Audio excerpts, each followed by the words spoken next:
Welcome, welcome, welcome, everyone. This is the time of your life. It's Catalyst Live Webinar, Mastermind and Coaching for January 11th, 2016. And you made it. You found us. We tried to move the times. We tried to move the dates. We tried to be impossible for our clients to get on, and yet we couldn't fool you. We couldn't fool you, the ones that are on right now. So let's do a quick sound check, as you know we do. In the questions box, please do me a please do me a favor and put sound good, or just tell me who you are and where you're from. Loud and clear. That's the message. So we got Dennis Hearing, who said, "Can't fool me." Loud and clear. Zen Aldridge. Yes. Joseph Gabriel, sounds good. Chris Gonzalez says, sounds good. Chris Heuerman says, sounds awesome, all the way from, did that say Daytona Beach? Daytona Beach, Florida. Yanir Linares, and I really need to learn how to pronounce your name. Do you go by Yanni? Is that right? So, overmodulated. I have no idea what that means, but I love it. Clifford Glover, Marcy from Orlando, Sam from Florida, sounds okay. Jerry Carmichael from California, Heather Lemieux from Toronto, Ontario, Canada, welcome. Janine Edmonds from KC, beautiful KC, sounds great. Kathy Della Nebbia from Hamilton, Ontario, sounds good. Andrea Davis from British Columbia, sounds good. Lori Williams, sounds good. And sunny, cool Tampa, love the new time. Melissa, you're going to hate me in a little bit because we are going to go to 2 o'clock Eastern for the rest of the year. But I still love you. I still love you. Sounding great. Melbourne, Linda Austin from Melbourne, Florida. Jennifer Encarnacion from Exit Realty Central. Sounds good. Judy Larmon from Coldwater, Ontario, which I'm guessing that is a double entendre today. Coldwater and in Coldwater.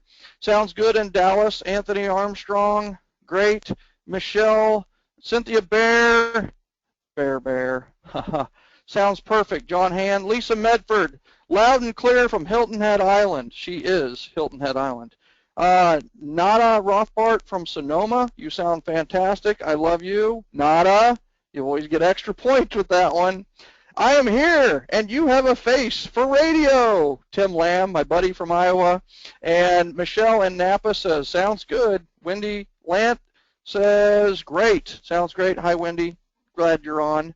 Loud and clear, Rachel Benefente, Gil Ramos, Mary from Daytona as well, Karen Kaiser from Waterloo, Iowa.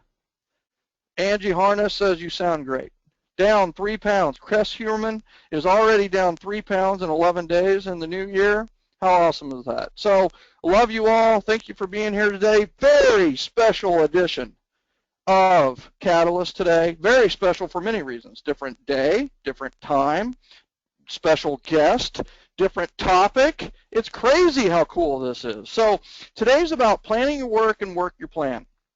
Planning your work and working your plan. So we have special guest Jack Cotton, Mr. Luxury Real Estate himself, and Mr. working with high net worth affluent clientele. And these are the type of people who can instantly change your business, no matter whether you're in real estate or you are in any other industry. So we have Jack with us here today, and I'm very excited about that. So a few announcements. First of all, thank you for making today. The reason we had to move this, quite honestly, was me. We ended up staying an extra week in the Bahamas and enjoying our time there. And to do that, we had to move some things around, and this was one of the things. So I really appreciate your flexibility. And listen, the cool thing is you don't have to wait 2 weeks for the next one. The next one is 2 p.m. on January 18th. So next Tuesday, next Monday, I just want to totally confuse you. It's next Monday at 2 p.m. Eastern, and you need to be on that because I'm going to go over the structure of database calls, and the most powerful, truly, January gives you an opportunity to have the most powerful call of the entire year with your database. So make sure that you are on next week, because it's going to set the tone for all 12 months of the year of the sphere, and that is 2016, the year of the sphere. Also, please note in your calendars to save the date for June 5th through the 9th, themastermindsummit.com, and we are working on getting some special pricing for you. We actually should know that by the end of January so that you can book that. So, onward and upward. I like to go fast. So here we go. Today's agenda, we're going to do the Facebook post. You need to post that out on Facebook. Get your referrals. Get the juices flowing for people to recognize that you want to build your business community. So so then we're going to talk about a quick business plan and planning your work. And then we're going to talk with Jack and just off-the-cuff riff about how do we work with the high net worth client. Right? How do we work with the affluent? How do we get in tune with more affluent, wealthy clients? So I'm really looking forward to today. Margaret Thatcher, because we always like to quote the English anytime we can. Plan your work for today and every day, then work your plan. And that is the words of wisdom for today. We're going to hear some more words of wisdom from Mr. Einstein here in a little bit. But what I want to do now is I want everybody to share today's Facebook status update post. We're going to put it in the chat session for all of you, and we'll get that out there.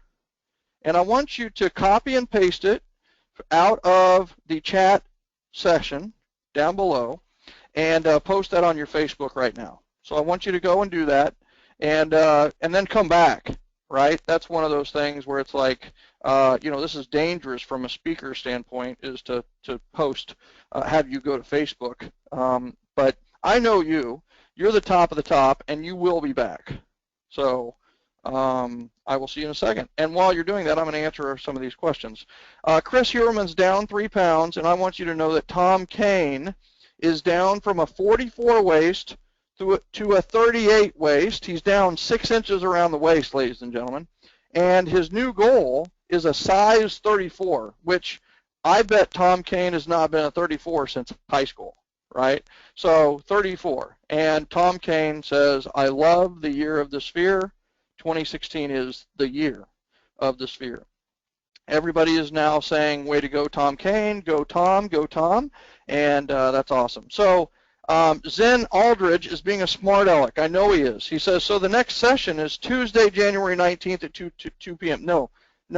Next session, next Catalyst Live, is next Monday, January 18th at 2 p.m. We're always on Mondays. If it has to do with coaching and it's in Michael Mayer's world, it is, of course, Mondays, right? Mondays are my coaching days. I did it a couple of days ago. When should I do it again? What is the Miracle Morning? Okay, so Miracle Morning, if you're interested in that, go to 30mornings.com. That's 30mornings.com. So 30mornings.com. And I will talk about that more later, but that is where you're going to go. So, Tom, it's awesome. Way to lose the weight. Gee, Tom, you're like the most popular guy in the world right now. Dude, congratulations. Oh, okay. So, Kathy did her Facebook day a couple of days ago. Should I do it again? The answer is yes. It's best to do this on Mondays. If you can do it between 9 and 10 a.m., that's great. If you need to wait until the 4 o'clock or the 2 o'clock session of Catalyst, that's okay too. So I don't know if you guys are following along in the Facebook group, the Catalyst Facebook group. If you're not, you're missing out. Nevin posted something similar to this, Nevin Hollett, and he got 2 listing appointments from it, and he also got several people who contacted him about joining his referral network, right? Because he's growing his referral network, and so are you. You are growing your business referral network, always. Now, after this session, which will be done right at 5 today, you're going to go back to your Facebook conversation, and you're going to look at who likes or comments, and you're going to tag their name and then get into the conversation with them, right? So you're going to get into a referral conversation. Now, some of you are like, well, I'm not getting a ton of likes or comments or whatever it is. And the thing is what kind of engagement are you doing otherwise, right? The more engaged and engaging you are with your network, the more this will, the more power this will have, right? So we posted it. Now we're going to come back. Everybody come back. I've got 94% of you. Everybody come back. I'm going to the next slide, right? 100%. You guys are really fast, right? Thank you for coming back so quickly. So close Facebook or close that window and open up this one, full screen, right? And then I want to introduce you to a good friend of mine and one of the best people I know, backed by more than 3 decades. Yeah, he started when he was half a year old. As one of the most respected and sought after luxury real estate professionals in the United States, truly, Jack Cotton shares his vast knowledge and expertise through 3 informative books. My suggestion is that you get these books. One is Selling Luxury Homes. That is the creme de la creme. I hate to point one out of the 3, but my favorite was Selling Luxury Homes. I loved it. I loved how real it was and how real Jack is. And then 12 Secrets Luxury Home Buyers Know. Don't you think that you should know the secrets that a luxury home buyer knows? And then also 12 Secrets Luxury Home Sellers Know, which are just great titles, by the way, as well. Agents learn the most important facets of entering and mining the luxury real estate market, from understanding and cultivating high-end clients, Brandon Nilsson, did you hear that? To developing the specialized pricing, listing, marketing, and negotiating skills necessary, and on to the important process of retaining high net worth clients and becoming, this is key, their trusted advisor, their trusted real estate advisor, or if you own a UPS store, the trusted UPS office and supply store, right? The trusted shipping advisor. The books emphasize the importance of setting goals, being aware of the market, what to expect from a real estate agent and advisor, preparing a property for sale, common buying and selling mistakes, and much, much, much, much more. Jack Cotton's books arm the real estate agent with the information and confidence necessary to enter the world of luxury home buying and selling, or to vastly improve their current business in that environment. So without further ado, I would like all of us to welcome Mr. Jack Cotton. Jack, are you there? I am here, Michael. How are you today? This is so much fun. Man, I'll tell you what, always a joy to hear your voice, always a joy to hang out with you. So blessed and grateful to have you on today. And I just know you're going to deliver a wealth of information. And quite honestly, I know we're like tip of the top of the iceberg on the knowledge and expertise and wisdom that you can deliver today with the business plan and some off-the-cuff riffing. But just know how much we appreciate you. You are way too kind. But Michael, I have to make one correction to my introduction. Okay, I want it. 4 decades, more than 4 decades. This is 42 years, 2016. Nobody believes that. The thing is you say it, but I could be your grandfather. You know the importance of believability in marketing, right? You look like you're 28 years old, and you almost have a six-pack. I mean, it's like it's so unbelievable that I'm not sure anybody could read it without breaking a smile. You know, 4 decades. That's amazing. Years. In May, it'll be 42 years in May. 42 years in real estate in May. Is that what you're saying? Yes, that's exactly what I'm saying. Okay, even if you started at 18, that would mean that you're 60 years old, right? And okay, so the math doesn't add up, dude. So here's what's cool. Okay, so you see that picture of Jack right there, everybody, right? And you know how, like, when you see pictures of realtors and then you meet them and you're like, oh my God, seriously, was that like a glamour shot from when you were 18? Or, you know, you don't really say that, but inside you're kind of going, wow, that's different than what I expected. Jack looks better than what that picture looks like in person. Jack looks like a mix of like Brad Pitt and George, what's George's guy, the tan man? What's his name? George Allen. What is, no, not George Allen. No, what is the guy's name that played, oh, he's a famous actor. He's the Tan Man, Oh, right? Hamilton. Hamilton. Yeah, Hamilton. That's what I think of, right? So He's my mother's cousin. you're so all right. Without further ado, they love this going back and forth, but they're all like anxiously awaiting with pen and paper. All right. So what we really wanted to cover today was going into 2016 business planning and talking about how do we make business planning is I've seen 42-page business plans. 42 pages. I mean, I've seen it where, and what's funny is that 42 pages goes into a 3-ring binder, and then it goes into a drawer, and nobody ever looks at it again, right? It's not something they can work off of. But and like I research everything. I'm always looking, and I have to tell you, your 2 phases of how you do your business planning is the best I've seen, especially for realtors. But quite honestly, there's lessons in it for any business. We have people that are, that own stores and own restaurants and financial planners, insurance agents. We have a lot of different variety on this Catalyst call. But it's one of those where the napkin plan followed by the detailed Excel spreadsheet is just so well done and makes it so easy to build a business plan to work off of. Kudos for you. What made you decide to do that, by the way? Well, the funny part is I'm very much into spreadsheets, and I've always had a very detailed business plan. But there was a day last summer we were interviewing a new manager for our company here in the Cape, and the topic turned to business plans. And a couple of my top agents said, we hate Jack's business plan.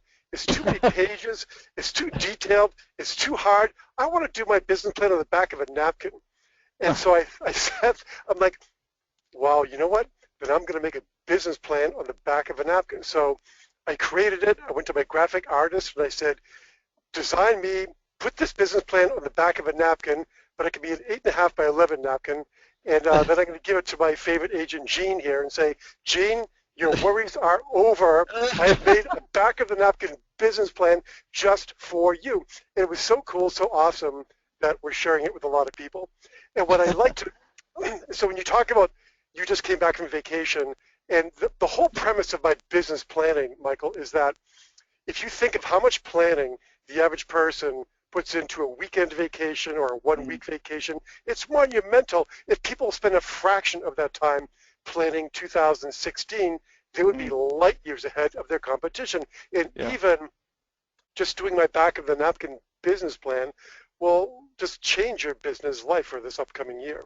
So think of it as you'll be able to afford a great vacation. You'll be able to plan a great vacation if you'll just spend a fraction of that time planning your business life for the next 12 months.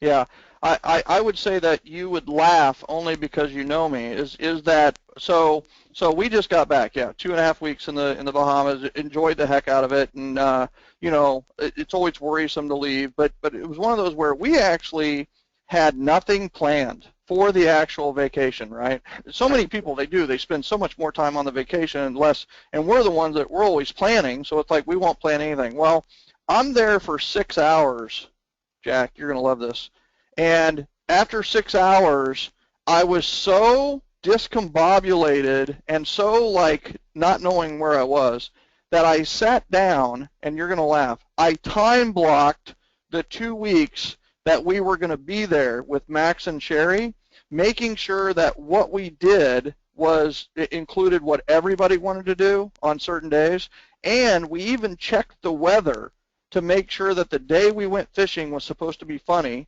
and the day we did wave runners was supposed to be sunny, and then the rainy days we planned indoor activities, and it all worked out. But it was just like, you're so right, we put so much, why don't we put this much effort into planning our actual business that actually funds our vacations, right? But before you even got there, you had to plan, how am I going to get to the airport? Where am I going to get my tickets? Should I get a TSA pre-designation first? Who's going to stop the newspaper? Who's going to feed the dog, water the flowers, and all that stuff? There's so much planning that goes into just getting ready to go that if we just spent a fraction of that on our business planning, would be way ahead. Truly, and I love your words of wisdom that you have here from from Albert Einstein. It says everything should be made as simple as possible, but not simpler, right? And so how does that lead into our napkin business plan? Well, because you don't need a 27 tab business plan if that's not comfortable for you. There's no right or wrong here. The answer is to have a plan that works for you and that you will work, that you will implement, that you will have in front of you every single day, and let it be your guide for success in 2016. So if the back of the napkin plan works for you, keep it simple and just do that and get it done. But if you make it too complicated, you won't do it. True, totally. And that's where I hope that everybody is listening on this webinar and in this session, because it's one of those where, okay, let's say you haven't done a 2016 business plan. My suggestion is not to at this point, right? Just don't worry about the big, super 42-page business plan, because quite honestly, I'm not sure how much you'd look at it anyway. It does help with clarity and if you have a lot of time. But listen, we're in 2016. What I would suggest everybody on this call doing is just do the one-pager that Jack starts you with. Just do this, and then if it's like, you know what, I need a little bit more detail to work off of, then go to his spreadsheet and take some of the numbers from the napkin plan and enter them into the Excel spreadsheet, and you're going to be way further than you thought. But it's one of those where you can do your entire business in 2016 from the napkin plan. And now I've got the napkin plan up, Jack, and I mean, it's one page. This is the one-page business plan. I know you had to cheat on the bottom a little bit and do 2 columns, but bottom line is all of this goes, it's down to 1 page, right? Right. So talk about the top half of this, Jack, and just, run this down. Is it important? Yeah, the fun part is the top part, and that's where you put your name. And this really should not be a big issue for you, but just write your name there, write the date, and you're well on your way to getting a start with your business plan for 2016. And, you're actually 1/8 of the way done. By the time you measure that, no, that's 12 inches. You're 8.5 by 11. You're 1/11th done. Right. You're almost 10% done after the name and date. Truly. What do the Chinese say about the first step? I mean, the first step is the most important part of a 1,000-mile journey. So get your name on there and you're ready to go. Remember, next space is, how much money do you want to make this year? Yeah. Just write it down. And then you need to do a little bit of research. How much commission do I typically make per transaction? If you're brand new to the business, then just take a guess. If you're selling something besides real estate, just put that in there. It's a transaction, is a transaction, is a transaction. Whether it's a house or you own a store or you're doing mortgages or whatever you're selling, it's still a transaction. And there's still an average. I think that, I keep thinking of Sandra Townsend. Sandra, I'm always thinking of you, just so you know. And Dan Luigs, I'm always thinking of you. My 2 St. Louis buddies, and I'm thinking of the title, right? I'm thinking Meredith. And it's like, listen, even if you sell a card for $3 and you sell shipping for 150, you still have an average dollar amount in commission per sale. Right. So no matter, it may be $100, and if you're a realtor, maybe it's $2,000 or $4,000, or if you're like Jack, it's $52 million, right, as an average commission per sale. Okay, maybe not quite that much. But Michael, because this is a napkin, you are totally allowed to take a pen and cross out the word commission and write transaction or write shipping or whatever you're selling. Right. It's a napkin. You can make a mess on it. It's a napkin. Yeah, I love it. I love that. And I love the fact that you use the handwritten font as your so that they can feel the urge to cross that off. So, all right. So therefore, I need to sell a certain amount of things, right? Right. So if you want to earn $100,000 and you average 10 grand per deal, you've got to sell 10 houses next year. Mm-hmm. My next advice would be to do it in March and take the rest of the year off, but that's not the whole story. But just do the math. Just do the math. It's so easy. So I love that. And then this feeds into everybody, right? So I need blank listings to sell and blank buyers to buy. So let's say you want 50% of each. in your example, it would, so I need Five and five. 5 listings to sell and five buyers to buy. And now Right. we've got everybody not in real estate wanting to get in real estate because they think that they average 10,000 in commission per sale. But I know. it's I'm all trying to keep good, I'm right? trying to keep the math easy. Yeah, I'm with you. So for the rest, right? I'll give you an example. Like Dan Wiggs is an insurance agent, and in his case, I think he needs to put. So I need to do a certain amount of health insurance if he does health insurance, and I need to do a certain Policies. amount, yeah, Policies. policies for this, right? Right. And Geico as a competitor does motorcycle, house, rent, that type of thing. And I think that it would be good to cross through here and put the different types of policies that he has to sell. And I will tell you, I've had instances where I've coached insurance agents, and they made more on something that wasn't just a straight policy. I'm trying to think what John made his. He was doing. Gosh, I can't remember it, but through this discovery process of doing exactly what we're doing here, he realized that he needed to spend an hour a week to call on these children's policies or whatever it may be. But it was his highest profit per sale was this thing, and he hadn't even made one of those the previous year. So if he added 10 of them, he was going to up his income that year. So I love that this is in here, right? So I noticed that you also have, for this to happen, I need to list X amount of houses and find X amount of buyers. Why do we have that in there? Well, some people, like me, have to have to list 5 houses to sell one, or have to talk to 10 buyers to sell one, for example, throwing out more numbers. But you need to know that information so that you know how many people you have to deal with during the course of the year to make that goal happen for you. Yeah, so let's say you, on average, somebody sells 5 houses out of 7, right?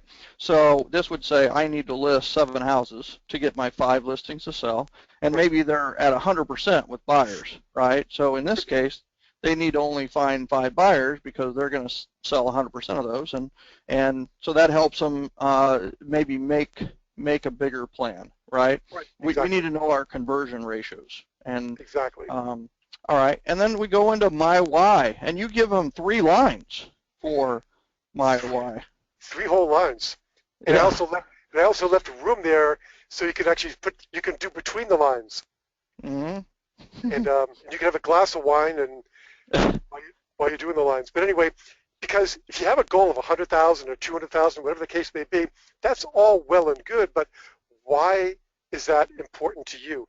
What difference would that make for you? What difference would that make for your family? What will you be able to do as a result of attaining that goal? If you don't have a strong why, then the goal will be very difficult to attain. It's so true.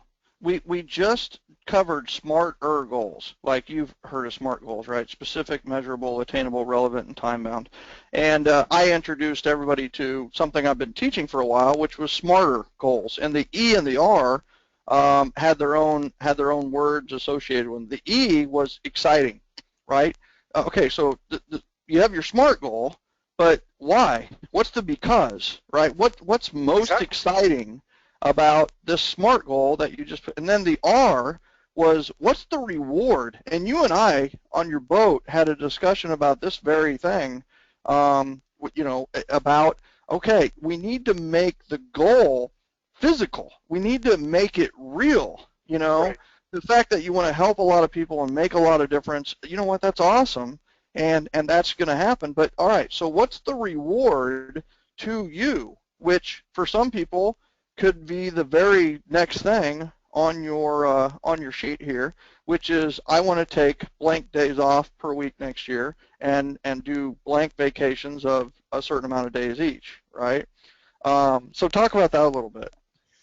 Again, you want to write it down. There's a miracle that happens, that kinesthetic connection between your writing hand and your brain that programs your brain. So you need to write this stuff down to have it aware and top of mind. These are the essential elements of a plan for the next year.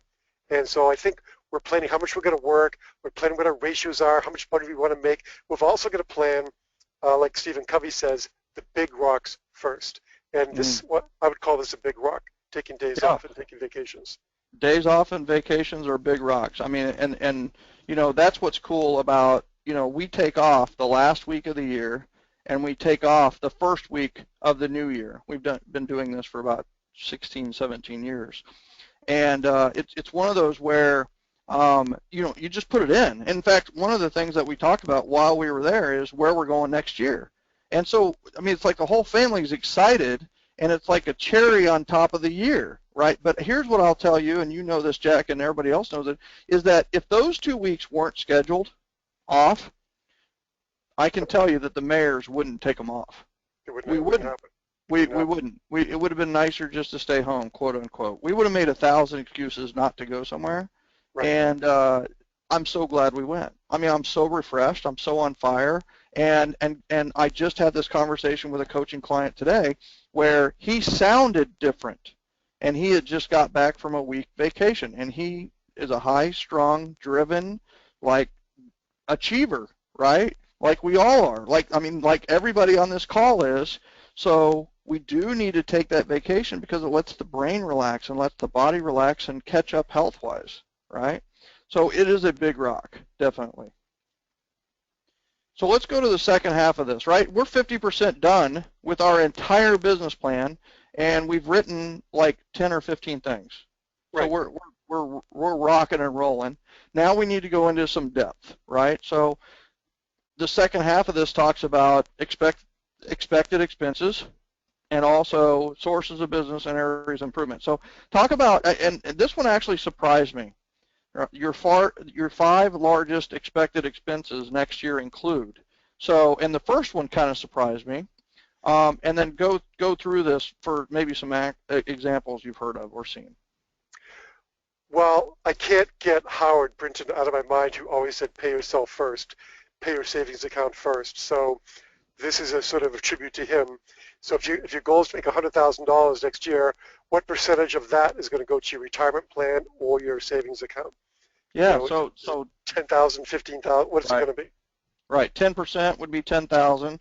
15%, some people do 15,000. 20%, maybe it's 10% to retirement and 10% to savings, right? Whatever, so that'd be $20,000 right there. Right. And then maybe you're planning to buy a rental property. Maybe you think next year's the year I have to get a new car. And just sort of plan your year. What are your big 5 things you have to account for in the upcoming year so they're not surprises? My problem is that I do stuff like in March, and then October rolls around, and I totally forgot that I just blew, this much money on a car back in March. So Right. having it on a piece of paper is good. Oh, maybe I won't buy. Oh, I just bought a car last spring. Why am I buying another one? Or another boat, right? I did a speaking thing in Texas, in where was I? Houston, and I came back with the most unbelievable Jeep you've ever seen in your life. We sleep on the roof of this Jeep. It's unbelievable. You're laughing. I'll send you a picture. It's all custom. It's unbelievable. No, I'm laughing because you brought up Houston, and I'm from Kansas City. So I won't, pretty good weekend. So all right. So what are some examples? Yeah. What are some examples in expected expenses that you've heard from people, or you've seen, or people have put in there besides the car, the rental house, that kind of thing? It could be a coaching program. Could be, a new website. It could be, new office space, new office furniture. Maybe I'm going to hire a staff person. What are the 5 biggest things you're going to do? Need to sort of plan for the upcoming year so you don't forget. And most importantly, if you're like me, very forgetful, and you're getting in the second half of the year, just remind yourself what you spent money on in the first half of the year. So the date is like the expected date? Yes. For making that expense, making that purchase? Like March, October. Where in the upcoming year do you have a big expense coming up? And if you don't have them, that's even better.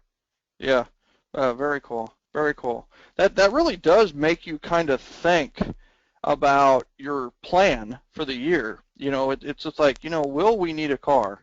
Will we need, and for me, one of our biggest expenses is Max's school, and I didn't even really, I kind of thought of it, but I really didn't think of it until I just looked at it just now.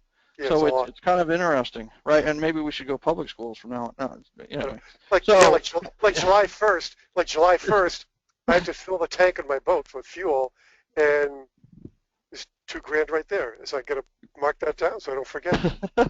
first world problems, dude. Don't First world spend. problems. So so 5 sources of business. So that's pretty self-explanatory. Do we include like sphere, repeat, and referral as one line, or is that 3 different lines, or does it matter? I think that would depend on the person. Yeah. I mean, if you have those three, you probably can skip the other two. Hey, now you're speaking my language. Yeah, So other sources of business could be networking, maybe networking groups. It could be prospecting expireds. yeah. It could be prospecting for sale by owners. A lot of different sources. And I have to tell you, that's one big thing we're really covering with our private one-on-one coaching clients right now, is going back and sourcing all their business from 2015. So literally every transaction, how did you get that? And then how did you really get it? And if you don't Right. know, we're going to call the client and say, how did you find out about us? And then we're going to trace it back, right? You cannot get So paid. You cannot get paid in my company until that is filled out on the commission request form, where the buyer come from, where the seller come from. oh my gosh, that's genius. I mean, the number one place you're most likely to get your last or next piece of business is from the place you got your last piece of business, Exactly. right? So if to do that, you're going to need to know it, So right? then, So all right, yeah, go ahead. so the agents say, we need more ads, we need more ads, we need more ads. And I'm like, Yeah, okay, well, we did 250 transactions last year, and I see we have 2 from an ad. So tell me why you want more ads. yeah, I mean, it's, you yeah, know, yeah.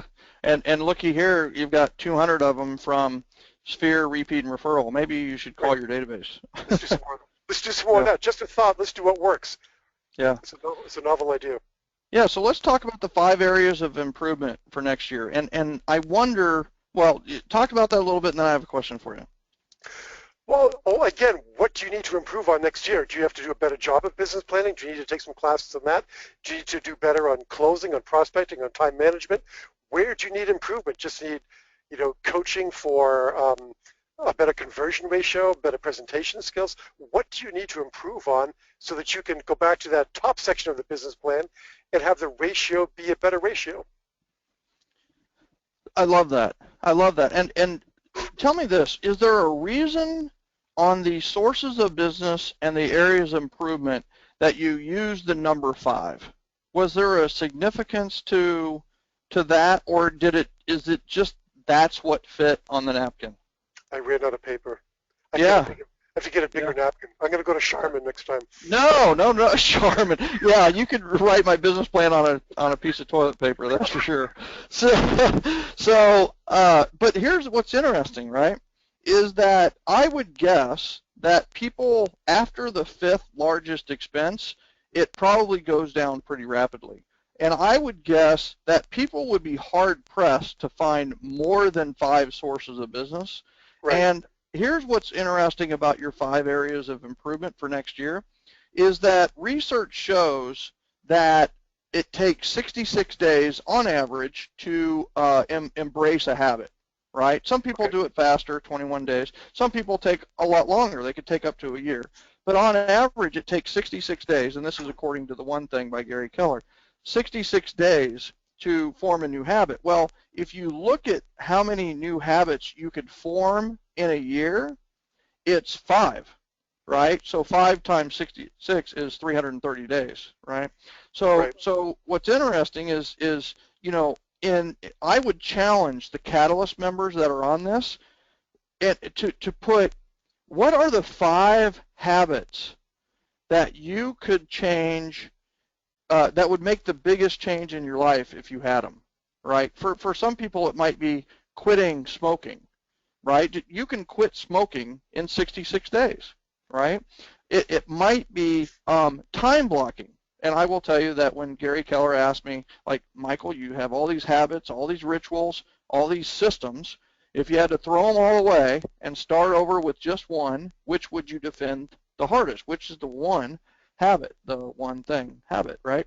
And it was time blocking. Time blocking is my fallback, greatest habit, right? Handwritten notes are also a habit that I would not want to give up.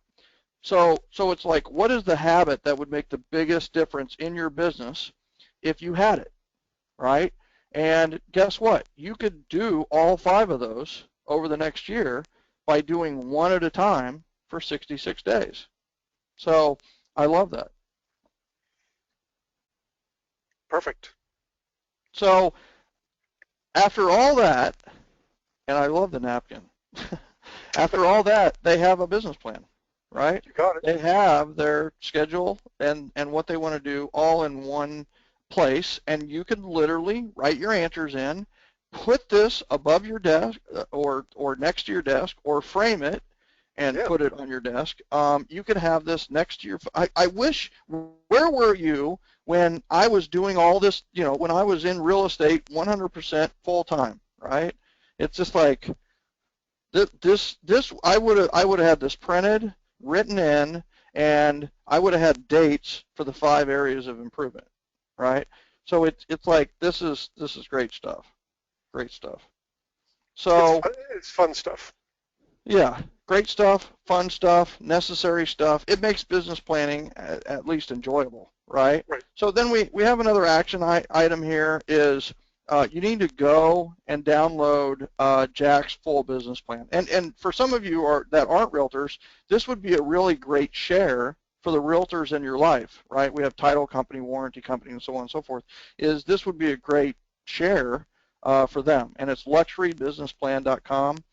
With Mr. Luxury himself, Jack Cotton, having designed it, right? So now what I want to do is I want to open it up to Q&A with everybody who's on here, right? And I want you to type your questions into the questions box. We have a questions box. And questions on the business plan, I love it. I also would love to see any questions that you have about working with the wealthy, the luxury, the affluent, anything at all, and let's take advantage of this opportunity. Jack's time is precious. Having him on here is a gift. So let's make sure that we truly take advantage of this opportunity that's before us and get get the questions answered to anyway. What kind of questions do you have, right? Okay, so Brandon Nilsson, he is a world record holder, by the way, Jack Cotton. He's a world record kayaker. Really? Yeah, he set the world record for how far you can go in a kayak in 24 hours. Brutal, right? Unbelievable. So how, first of all, how do you rate, I'm going to ask 2 questions by him. One is, how do I raise my average sales price? Like, is there a strategy that you would do towards that? And then here's the next question, and it's a more specific question, right? And I think everybody on this call could really use the answer to these 2 questions, right? So one is, how do I work with more affluent clients? Number 2 is specific to luxury listings. How do you respond to buyer clients who want you to comp a unique, one-of-a-kind luxury home? So how do you reply when someone says 15 million? Like, prove it to me. How do appraisers handle this? How would you handle this? So I know that was a lot. That's a long question. Major league questions, yeah. Well, that's something we hear all the time in the high end, because even when you're doing a CMA for a seller, let alone a buyer, it's like, well, first of all, my house has no comps. There's no comps, but my view's better, my land is better, my house is better. I mean, everything's better. So basically the way we come around that is we act like an appraiser. We actually adjust the comps to account for the differences in we call them elements of comparison: location, privacy, square footage, amenities, and so forth. So we put them on a spreadsheet, a very simplified spreadsheet that even realtors like me can do, because we don't want to make it look like a Fannie Mae appraisal, but it's similar to what they do. And on an appraisal, they use dollars. So they'll say, well, this location's $100,000 better than that location. Well, I don't know how to do that. That's ridiculous. But I can easily say this location's 10% better than that location, or 20% worse than that location. So when I'm doing comps, when I'm adjusting comps, I only talk in terms of percentages. And that's how I know your home is unique, but understand that buyers in this price range, what I've noticed is that people did not get to be wealthy by being stupid. And there's this whole myth that rich people run around lighting cigars with $50 bills. I mean, my town, you've been in my town, it's like 4,500 people, 23 billionaires with a B. Now, we deal with some of these people, and if I dropped a quarter on the floor, we'd all smash heads when everyone dives for it on the ground. The billionaires. People, they do not throw money around. They're very quantitative. They talk about data points and metrics and all this stuff. So they're data driven. You need to become data driven. Figure out some benchmarks for your market. What are things selling for per square foot? Or if you're waterfront or riverfront or mountain front, what is it per front foot? Or what is it in some markets where the land area is not that big, you can just take the land of the house and wrap it into 1 square foot per square foot of living space number and figure out some benchmarks of what things are selling for. In my state, Massachusetts, I like to use assessment ratios. What are things selling for as a percentage of the tax assessment? Tax assessment, yeah. That will not work in California, that will not work in Florida because the assessments are all rigged, they don't change. So, but in most states it will work. So when I can tell a seller that, well, typically we're seeing homes here sell for 127% of assessment, or over here they're selling for 92% of assessment. These are third-party benchmarks that take it away from me. It's the market speaking. And people in the high end love metrics. They love numbers. And that's why we make our spreadsheets colorful, pretty, because even if you don't dive into the numbers, at least they're pleasing to the eye, so they must be accurate. See, that's a huge that's a nugget right there. And I would also, along with that, is and we talked, Brandon and I talked about this during our one-on-one call as well, is that with evidence comes conviction.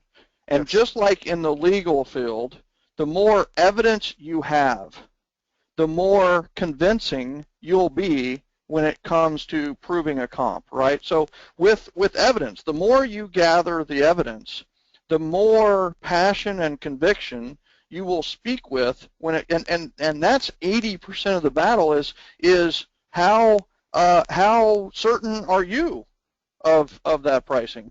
And I will tell you, one of the things that made the biggest difference for me, as well as you, is this concept of the dollar per square foot.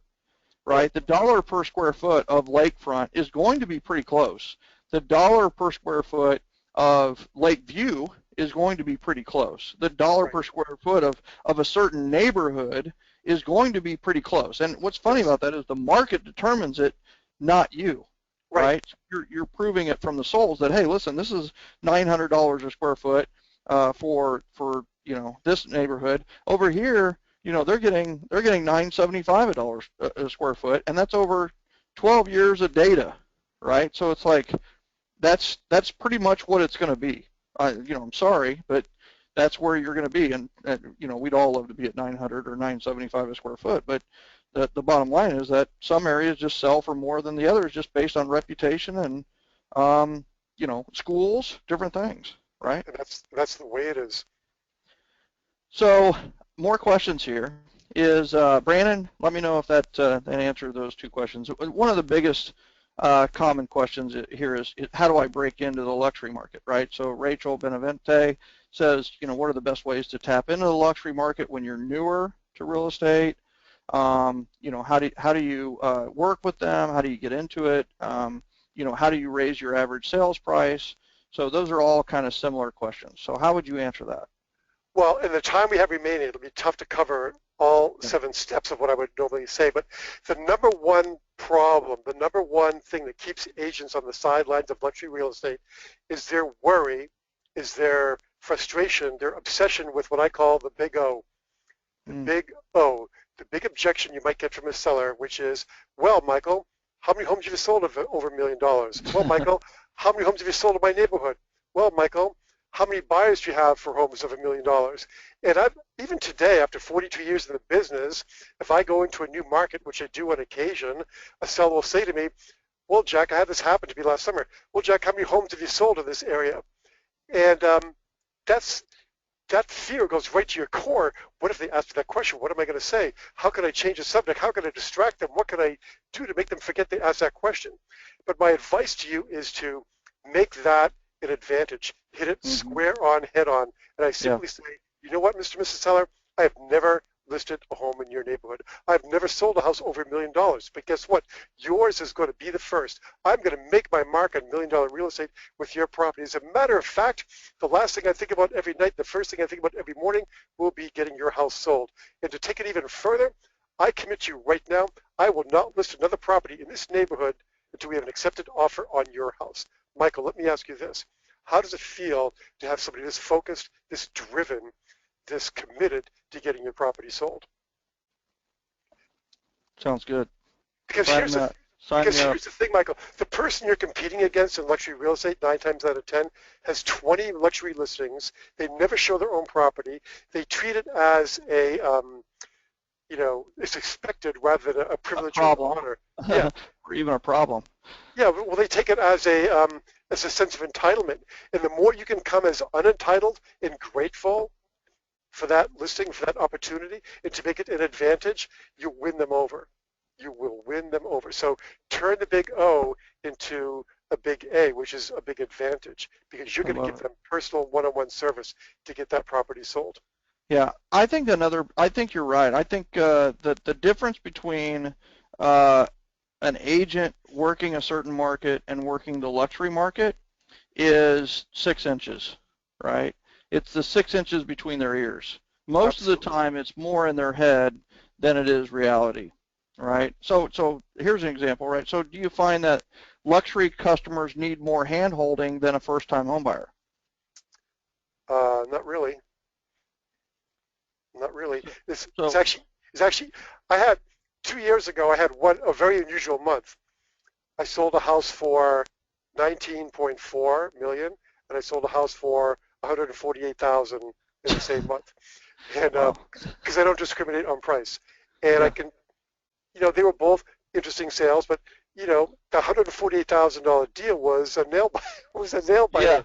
Yeah, pain in the butt. Yeah. Oh my God. Yeah. Yeah, that's the thing you're going to find. They need less hand-holding. I think that's what I've found is they know the drill. They have better questions, right? They know so the it's drill. harder sometimes. They've done it before. They know the drill. It's one of 5 homes they have. They've done it before. Yeah. Yeah. They're not worried about the R factor of the doorknob. They're not worried about, Did you just say the R factor of the doorknob? I'm going to totally start putting that in my advertising. That's awesome. That's awesome. I do spray insulation in my doorknobs, so that's a really funny comment. All right, so more questions here. Would you say that being very direct and open with high-end clients is the best because they have a very acute BS meter? Yeah, that sounds like a Jack Cotton quote, actually, but they have very fine-tuned BS meters. Do not try to, pull one over on them because you'll get caught. It's just not worth it. Tell the truth. They value integrity. They value consistency. They value reliability. They want to know. They don't want to change realtors. They want to be with a trusted advisor. They don't like change. They want to go back to the same person. So have integrity. Have discretion. Always put the client first. Every day is what I'm about to do in the best interest of my client. I love it. So agents are always saying that luxury is so much harder than traditional real estate. I find the luxury clients are easier to deal with. What is the basic difference between the clients in your mind? Another 0. Yeah. The only difference is that they buy more expensive products, right? They need a lot of the same things. They ask a lot of the same questions. They have a lot of the same emotions, right? Right. How do you market to the affluent differently than the typical customer? Well, here's the fun part. In most markets, rich buyers are hiding in plain sight. So think about this. Rich people are like what's a good word? They're like fish. They like to be around other fish like themselves. They swim in schools. They hang around with people who have the same aspirations, who have the same level of achievement, who have the same goals, who have the same aspirations. They like to be around people like themselves. If you were to look, in fact, I could show you a 2-mile segment of my market, a 2-mile stretch of one street going onto another street. I could show you 7 transactions between 2 million and again 20 million, and every single buyer, the farthest buyer came 19 miles away. Most of the buyers came within 2 to 5 miles of the properties sold. They are friends, they are relatives, they are associates of people who are already there. In most markets, rich people do not parachute into the market with no knowledge of the market and decide to buy a house there. They buy there because they have a people connection 9 times out of 10. There's always exceptions to the rule. So if you market to the people who are already there, you will find buyers for the properties that you have there. I love it. So who are your top 5 referral sources for luxury business in terms of either profession or types of people? Like, I think Dan's looking here for, how do I identify the referral sources of the wealthy? Who do they trust, right? 2 categories. Yeah. Number 1 is gatekeepers. Those would be their attorneys, their CPAs, their financial advisors, the trust officers at banks. If you can market to the gatekeepers in your marketplace and you can make them look good and help them add value to their client, then you'll get referrals from them. The way you add value to a gatekeeper, the quickest, easiest way is to offer to do complimentary market analyses for their clients. Rich people need a CMA every single year on most of their properties because they're in a trust. Huge. Their I hope properties, everybody wrote that down. That's huge. That is a truism that they need the CMA every year. We do CMAs every year on our rental property. So that is a nugget right there. Right. So if you're and if I look at my biggest transactions over the years, that's where they all came from. But so you have gatekeepers, then you have service providers. There was an article in the paper 2 summers ago about a guy who died from a bat bite. He got rabies and died, so my wife freaked out. We called Batman. We called Batman to come to our house to bat-proof our house. $6,000 to bat-proof our house. I'm like, oh, are you kidding me? Anyway, I get talking to Batman. Turns out we went to high school together, and he's telling me about bat-proofing this billionaire's house, and they became pals through this whole bat-proofing process. So I'm thinking, great, I'm going to get tight with Batman, and he's going to refer me his millionaire clients that he bat-proofs their houses all the time. So don't overlook Batman. Don't overlook the guy who restrings tennis rackets. Don't overlook the guy who tunes radar at the marina. Don't overlook the guy who puts new handles on golf clubs, because these are all people who can send you high-end referrals. That's powerful. Powerful. So treat everybody as if they're important and a potential referral source. What a concept. Right? Because they are. What a concept. So Eric Soto is a powerful guy on this call, and he was talking about the hand-holding between the first-time homebuyer and the affluent. Do you find that the expectations of the luxury client is different than like a first-time homebuyer, where they want you available at non-banking hours and they expect you to reduce your commission? That has not been my experience. They have very high expectations. Yeah. They want you to do what you say you're going to do, and probably a little bit more. But I never get after-hour calls, very rarely. And on the commission thing, they have to ask, they have to try. So we have to have value. The higher you go in price range, the more important it is for you to teach your sellers that you are not a toll taker on the Get Your Home Sold highway. You are a value enhancer. So as soon as people in the high end understand that you bring value to the process and you are not a toll taker, commission is less of an issue. So Jack, I just met with this other guy, and I appreciate you coming into my house, and it's your reputation's fantastic, and though I don't know you, you were referred by someone that I really respect. The other guy that I just met with is also known pretty well in the area, and he'd do it for X minus 1%. Is Sure. that something that you would entertain? Actually, no, Michael, I won't. In fact, if you want, though, I can give you some names of agents who might do it for X minus 2 points if you're interested. But let's go back over my marketing plan, and I'm going to talk about the 5 most important parts of my marketing plan, and I'm going to show you how each one of those can potentially bring you 1 to 2 more points of selling price for your house. So basically, at the end of the day, when I do that part of my presentation, I'm almost free. So I hope everybody heard the brilliance of Jack's first two sentences, right? Well, actually, I won't, but I could recommend a few people who would do it X minus 2%. And so what does that instantly do to the competitor that the client brought up, right? The potential client brought up, well, it instantly disintegrates him, right? It's like that guy's not even in the conversation anymore. I'm going to pick low or I'm going to pick Jack. Right. I hope everybody understood that. He went beyond the objection of he created a new floor, right? And then he put himself right back at the ceiling with, oh, and here's what I'm going to do. And then he shows how the ceiling, the highest, is actually the most valuable because it's like free. Michael, true story. I went on a $5 million listing presentation. A brother and sister got the house from their parents. I knock on the door. I walk in. We're walking to the couch. We're like, the couch is in sight, but I'm nowhere near the couch yet, not ready to sit down. All of a sudden, the brother turns around and he goes, by the way, if you think I'm going to pay you more to sell this house than I make in 2 years as a teacher, you have something coming, so forget about 6%. We weren't even sitting down yet. Okay? I was a little taken aback. But yeah, sure. It's a good start to the relationship. I follow my process. I do my marketing plan. I sell them my value. I brought them an offer in 7 days from the next door neighbor who wanted to round out his property. And we were putting the deal together. I said to him, I just want to go back on the commission thing because I know you had an issue when we first talked. I just want to make sure you know that I'm charging you X%. He said, Jack, worth every dime. You got a great price for our house, more than we ever would have gotten from that person.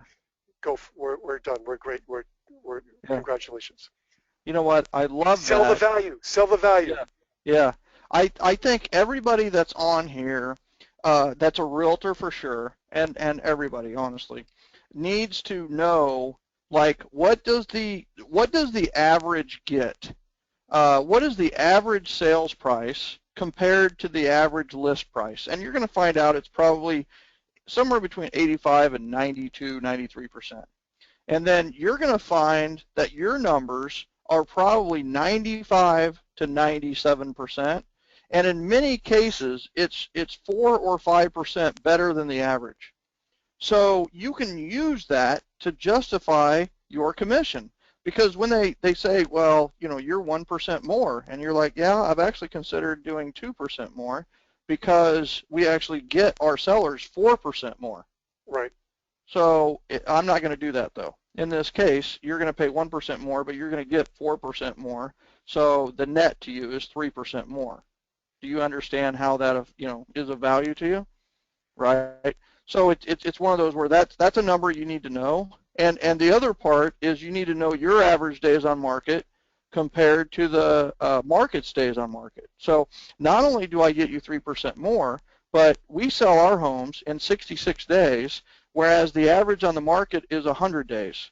Well, that's 34 less days that you have to worry about your headache, right? Would you rather your headache go away quickly, or would you rather your headache go away over the long term, right? So, and you're not going to have those carrying costs for a whole extra month. How much does it cost you to maintain this home on a monthly basis? $10,000? Well, that's another $10,000 that we're going to save you by selling it faster. You cannot be seen as a toll taker. That's right. You are a value enhancer. I love it. I have probably 10 or 15 more questions here, Jack, but we have run out of time. And in fact, a lot of people have hung on after time to hear your wisdom. But we need to be respectful of your time and everybody else, our guests and Catalyst members here. So here's the bottom line is that, Jack, first of all, I have to just express my appreciation. As always, you brought it today. You always bring your wisdom, and it's so appreciated. I appreciate having you as a friend and feel very blessed to have you in my life, so thank you. It's mutual. Thank you. So everybody, Catalyst, please just print out the napkin, write in your answers, get it going, get it started. Just know your numbers at that level. It will help you gain clarity, which is what a business plan is all about. You're going to have a plan to work from, and then, of course, the next step is to work your plan, and we're here to help you do that. Next week, I cannot wait. It is January 18th, Monday, 2 p.m. Eastern.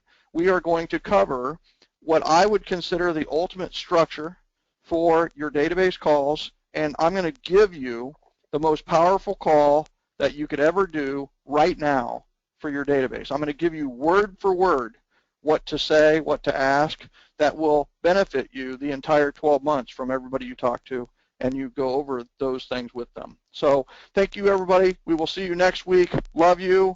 Keep rocking it out there, and we'll see you. Take care, everybody.